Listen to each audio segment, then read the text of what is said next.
Faire revenir les commerces dans les zones rurales, ça c'est l'un des objectifs aussi du gouvernement. Certaines communes tentent le pari avec de l'argent. 12 millions d'euros, c'est le montant de ce programme de reconquête du commerce rural en place depuis le 1er mars. L'idée, c'est effectivement de faire revenir les artisans dans les centres-villes. Plus de 21 000 communes n'ont aucun commerce en France.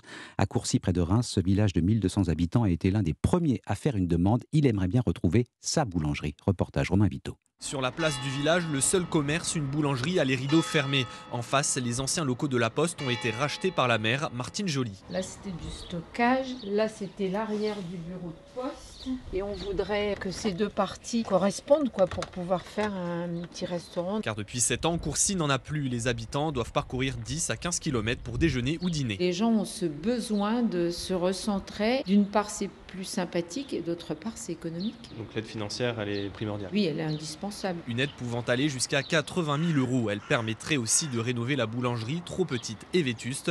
Pour Céline, la gérante depuis 5 ans, il y a urgence. Et une boulangerie qui ferme dans une commune, c'est la fin. C'est un pays qui meurt, parce que les gens ils viennent, ils discutent devant, ils se rencontrent. Christiane, une habituée de la boulangerie, en est persuadée, les projets vont redynamiser le village. On se retrouve un soir de temps en temps, ça donne de la vie au village et tout le monde s'y retrouve, c'est sûr. Christiane doit attendre mi-juin pour profiter des nouveaux commerces, date à laquelle l'État annoncera s'il retient ou non le dossier de Courcy. Un reportage donc à Courcy dans la Marne qui aimerait retrouver un restaurant et une boulangerie signé Romain Vito.